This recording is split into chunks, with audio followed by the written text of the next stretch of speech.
L'évaluation du préjudice en matière de propriété intellectuelle a toujours été un problème en France et les tribunaux ont toujours eu des difficultés à valoriser le préjudice subi par les titulaires de droit. D'abord parce que les tribunaux n'ont pas toujours une culture de l'évaluation du préjudice, mais surtout parce que l'évaluation du préjudice en France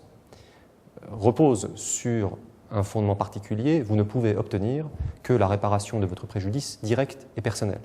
Or, notamment en matière de contrefaçon, il a toujours été difficile de démontrer pour un titulaire de droit que les droits qui ont été violés auraient fait l'objet d'une rémunération légitime par le contrefacteur à son bénéfice. La loi du 29 octobre 2007, dont on commence à apprécier les premières applications jurisprudentielles, est venue, et c'est un cas relativement isolé qu'il faut saluer dans notre système juridique et judiciaire, offrir de nouveaux outils en matière de valorisation du préjudice en matière de propriété intellectuelle, avec un objectif qui a été clairement affiché par le législateur, rendre la contrefaçon déficitaire et priver le contrefacteur des revenus de cette contrefaçon, ce qui, dans le système ancien, était difficile. La loi prévoit donc une double option pour le titulaire de droit. La première option consiste à lui permettre d'obtenir l'ensemble des conséquences négatives liées à l'activité de contrefaçon, ce qui inclut non seulement le préjudice direct et personnel qu'il a subi, c'est-à-dire le manque à gagner, mais également, ce qui est nouveau, récupérer les sommes qui ont été injustement, illégitimement perçues par le contrefacteur et que, encore une fois, sous le régime ancien, il n'aurait pas eu loisir de récupérer. La loi crée au demeurant, afin de permettre une juste application de ce nouveau dispositif, la loi prévoit un nouvel appareillage pour obtenir des informations comptables et financières dans le cadre d'un contentieux.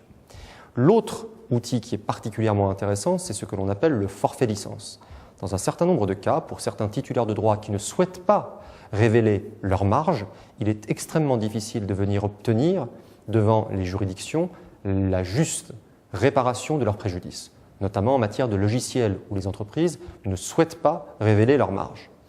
Or, le forfait licence est un outil qui vous permet de venir forfaitairement demander que la personne qui a été prise en train de violer vos droits de propriété intellectuelle vous verse de manière forfaitaire ce que, dans une relation légitime, elle vous aurait versé si elle avait exploité vos droits dans le cadre d'un contrat. En matière de logiciels, par exemple, si un titulaire de droit voit plusieurs de ces logiciels déployés dans une entreprise sans versement d'une licence, il lui suffira d'aller voir le tribunal et de demander que le nombre de licences manquantes soit multiplié par le prix catalogue auquel il commercialise ces logiciels.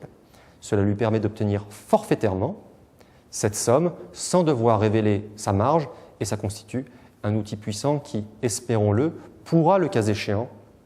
s'étendre à d'autres domaines puisque pour l'instant, ce dispositif est strictement limité au domaine de la propriété intellectuelle.